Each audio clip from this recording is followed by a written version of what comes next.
Hello student, मैं मुन्ना कुमार और आपका चैनल केल स्टडी पे मैं फिर से उपस्थित हो गया हूँ। कल मैं आपको रेडियो एक्टिविटी के उपयोग पढ़ाया था और आज पढ़ना है नाभिकीय विखंडन के बारे में, जो सबसे इम्पोर्टेंट होता है एग्जाम में। पॉलिटेक्निक के एग्जाम में कम से कम 2 सवाल यहाँ से आता है, नाभिकीय संलयन और नाभिकीय विखंडन।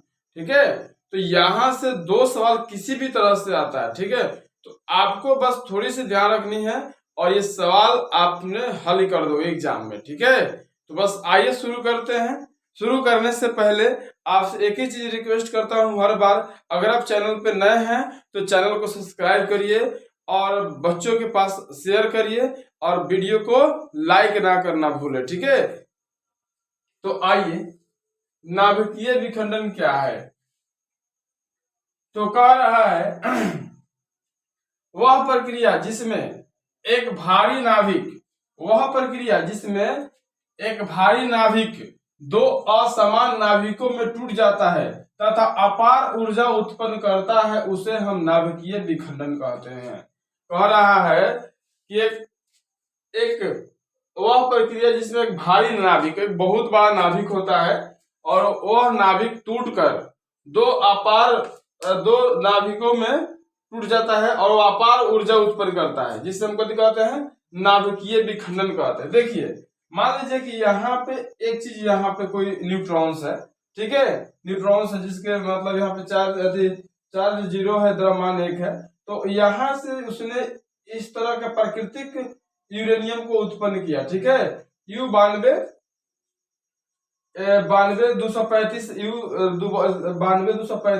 ये यूरेनियम है एक प्रकार के। ये यूरेनियम आगे बढ़कर एक समस्थानी का निर्माण करता है। ये नहीं टूटता है, यह आगे बढ़कर एक समस्थानी का निर्माण करता है और अपने समस्थानिक U92-236 टूटता है। ठीक है, तो तब जाके ये दोनों टूटता है। तो ये यूरेनियम जब टूटता है तो 2 नाभिक, एक में बेरियम और क्रिप्टॉन बनाता है। यहाँ पे बेरिलियम और क्रिप्टॉन में टूटता है। ठीक है, और ये जाके बहुत अधिक मात्रा में ऊर्जा उत्पन्न करते हैं। ठीक है, ये हम जो बम हमारा होता है, हाइड्रोजन बम या परमाणु बम, इसी सिद्धांत पे होता है। ठीक है, इसी सिद्धांत पे काम करता है। ये इसको जब उसको पटका जाता है तो ये टूटता है और ये आगे बढ़ता है और आगे बढ़कर इसमें टूट जाता है। ठीक है, और ये टूटता है तो बेरियम और क्रिप्टॉन जैसे अनेक अणुओं में टूटकर काफी अधिक ऊर्जा उत्पन्न करता है, जो काफी समय तक और लंबा दूरी तय करता है। ठीक है, इस प्रक्रिया देखिए, अब इस नाभिकीय विखंडन का प्रक्रिया किस तरह से हुआ, तो इस प्रक्रिया को सबसे पहले जर्मन वैज्ञानिक ऑटो हॉर्न और स्ट्रोमैन ने किया था। ये दोनों वैज्ञानिक थे, जर्मन वैज्ञानिक थे, ऑटो हॉर्न और स्ट्रोमैन थे, जो हाइड्रोजन बम से बनाने में सफलता हासिल किया। ठीक है, हाइड्रोजन बम को बनाने में सफलता हासिल किया उन्होंने। तो इसी सिद्धांत पे उन्होंने हाइड्रोजन बम का निर्माण किया। ठीक है, कह रहा है यहाँ पे देखिएगा कि साधारण यूरेनियम में 3 समस्थानिक होते हैं। देखिए क्या कौन कौन होता है, U92-238 होता है, U92-236 होता है और U92-235 होता है। ये तीनों समस्थानिक होते हैं। U92-235 का विखंडन मंद गति से न्यूट्रॉनों से होता है। इन मंदगामी न्यूट्रॉन की ऊर्जा 0.03 eV होता है। इसे तापीय न्यूट्रॉन्स कहते हैं। देखिए, इसकी मंद गति से होता है और ये इसकी ऊर्जा बहुत ही कम होता है, लेकिन फिर भी इतनी कम नहीं होती है जिससे हम लोग कह सके। ठीक है, देखिए, तीव्र न्यूट्रॉन्स को कुछ पदार्थों द्वारा धीमा किया जाता है, जैसे ग्रेफाइट और भारी जल। कुछ ऐसे तीव्र न्यूट्रॉन्स होते हैं जो पदार्थ काफी अधिक तीव्र गति के होते हैं, लेकिन हम उसको कृत्रिम रूप से उसको धीरा कर सकते हैं। उसकी गति को मंद करने के लिए उसमें ग्रेफाइट और भारी जल मिलाते हैं। भारी जल का सूत्र तो आप जानते हैं कि D2O होता है। ठीक है, ये भारी जल का सूत्र होता है D2O।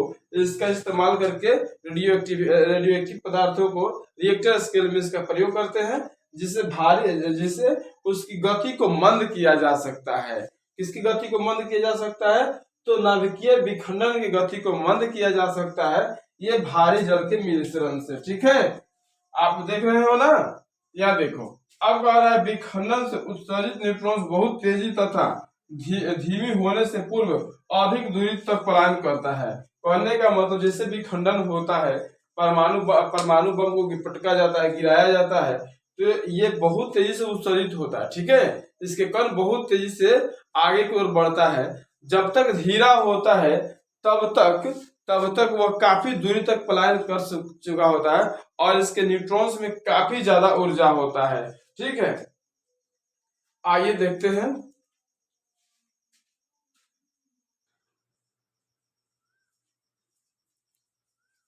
तो देखिए नाभिकीय विखंडन दो तरह की श्रृंखला होता है। नाभिकीय विखंडन में दो तरह की श्रृंखला होता है। प्रथम श्रृंखला क्या होता है? देखिए दो श्रृंखला क्या होता है। प्रथम श्रृंखला क्या होता है? अनियंत्रित श्रृंखला अभिक्रिया और दूसरे में नियंत्रित श्रृंखला अभिक्रिया होता है। ये दो तरह की श्रृंखला होता है, अनियंत्रित श्रृंखला अभिक्रिया और दूसरा है नियंत्रित श्रृंखला अभिक्रिया।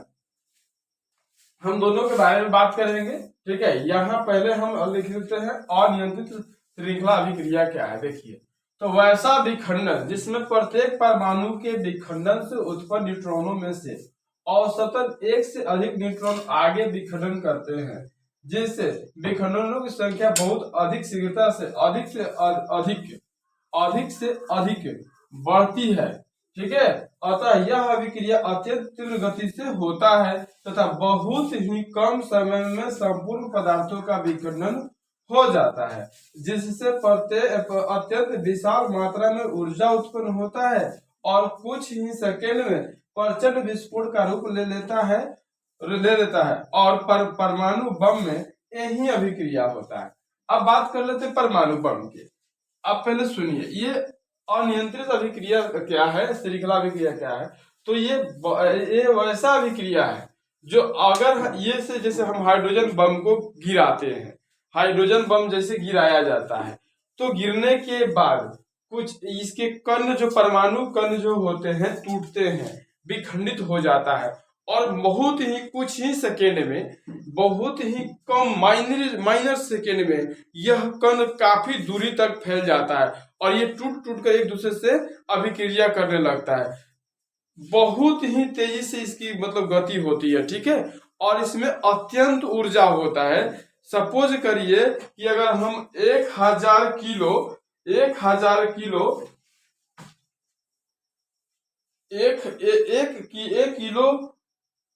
किलोग्राम कोयले से दहन से 1000 वाट बिजली बॉल को 1008 घंटे तक जलाते हैं। तो अगर हम 1 किलो से 30,000 जो बॉल जो जलाते हैं हम लोग, इसको 30,000 साल तक जला सकते हैं 1 किलोग्राम यूरेनियम से। तो सपोज करिए कि ये कितना बड़ा भयानक होगा, इसके अंदर कितना ऊर्जा है। ठीक है, तो जैसे ही हम हाइड्रोजन बम गिराते हैं तो वह कुछ ही सेकेंड में टूटकर बहुत आगे तक बढ़ता है और विखंडन करते रहता है और एक दूसरे से काफी शीघ्रता से जुड़कर ये बहुत ही विशाल विखंडन का रूप धारण कर लेता है और काफी मात्रा में ऊर्जा उत्पन्न करता है, जिससे एक क्षण सेकेंड में आप समझ लीजिए कि पूरी इतिहास पलट सकता है। पूरी जिस जगह पर गिराया जाता है उस धरती को पूरी की पूरी ना खत्म और उसको बंजर बना देता है और वहां के कोई भी ऐसा वस्तु होगा जिसको गलाकर राख बना देता है। ठीक है, इसके अंदर काफी अधिक मात्रा में होता है।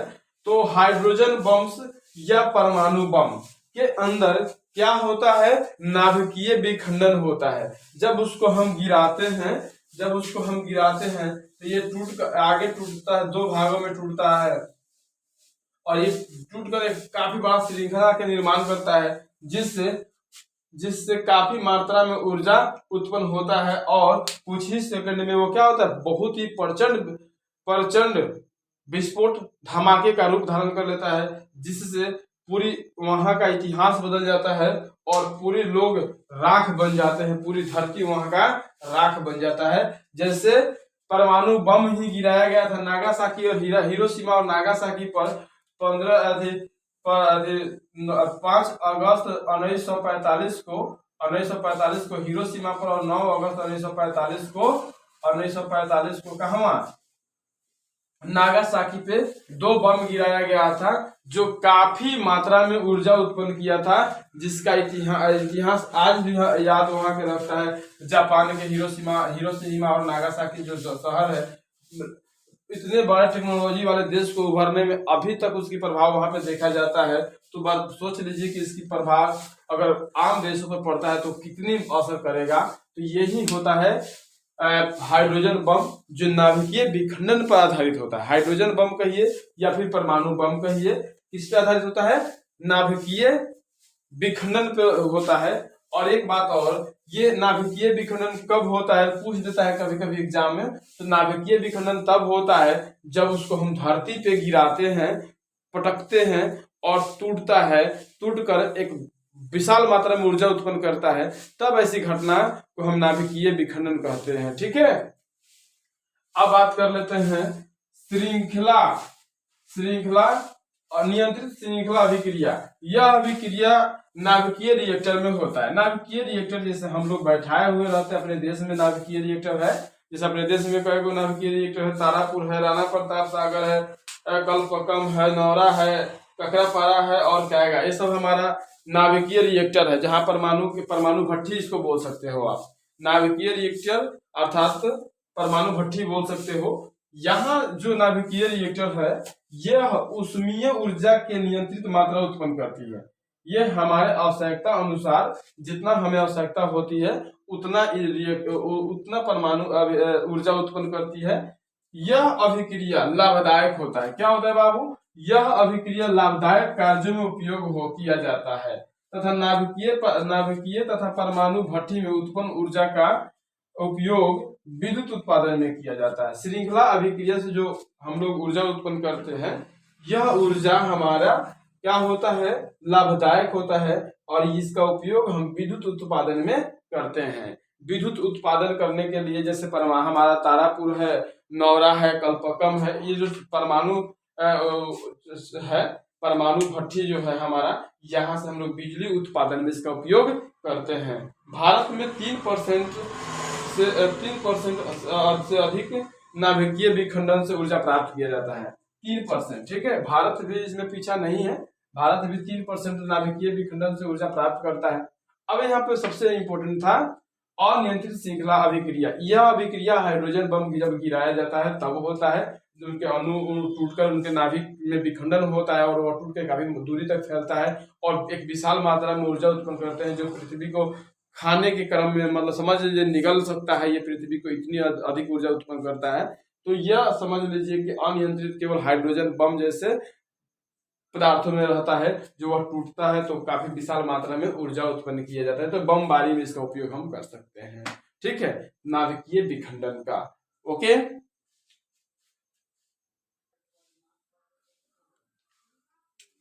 अब नाभिकीय रिएक्टर में प्रयुक्त होने वाला पदार्थ। नाभिकीय रिएक्टर में कौन कौन से पदार्थ उपयुक्त होता है और उसकी काम क्या होता है और क्यों किया जाता है, इन सब चीजों को भी हम जानते हैं कि नाभिकीय रिएक्टर में इसका प्रयोग क्यों किया जाता है और इसका उपयोग किस क्षेत्र में किया जाता है और ये क्यों होता है। तो देखिए, एक में है यहाँ पे नाभिकीय रिएक्टर में ईंधन के रूप में यूरेनियम 235 तथा प्लूटोनियम 239 का प्रयोग किया जाता है। नाभिकीय रिएक्टर में ईंधन के रूप में यूरेनियम 235 और प्लूटोनियम 239 का प्रयोग किया जाता है।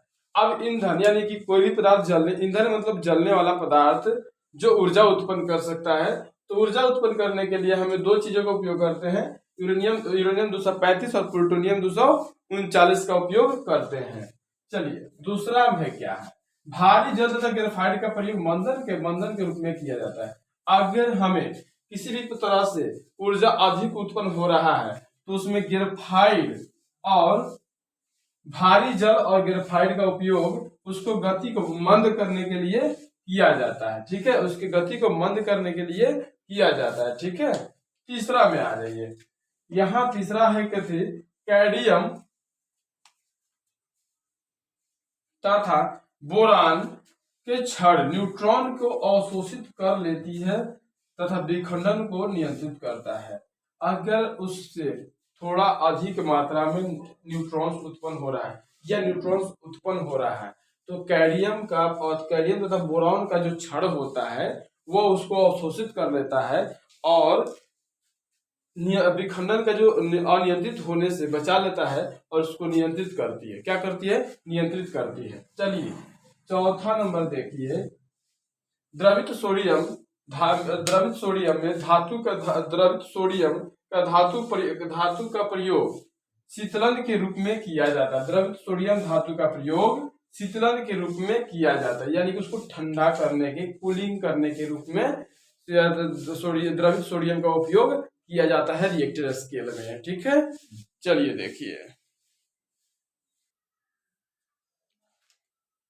नाभिकीय संलयन। अब देखिए नाभिकीय संलयन होता क्या है, तो वह प्रक्रिया जिसमें दो या दो से अधिक हल्के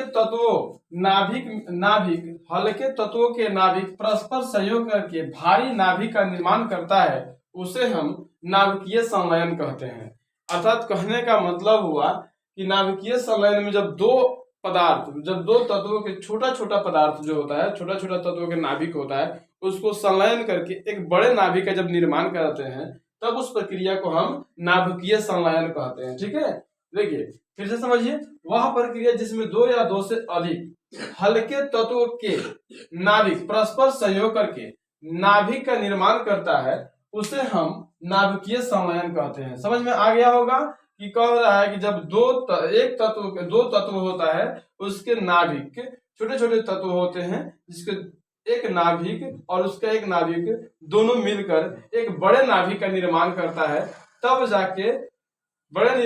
जाके हम उसे नाभिकीय संलयन कहते हैं। ठीक है, यह प्रक्रिया सूर्य में होता है। यह प्रक्रिया किस में होता है? सूर्य में होता है।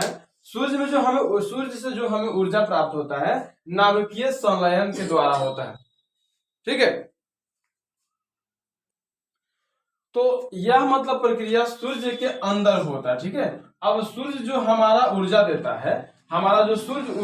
है, तो यह नाभिकीय संलयन से होता है। क्या होता है? नाभिकीय संलयन से हमें मिलकर ऊर्जा प्राप्त होता है। ठीक है, नाभिकीय संलयन के द्वारा ऊर्जा प्राप्त होता है तथा हाइड्रोजन बम बनता है। नाभिकीय संलयन के द्वारा ही हाइड्रोजन बम का निर्माण होता है। जब हाइड्रोजन बम बनाया जाता है तो छोटे छोटे नाभिक को जोड़कर एक बड़े नाभिक का निर्माण किया जाता है, तो जाके हाइड्रोजन बम बनता है।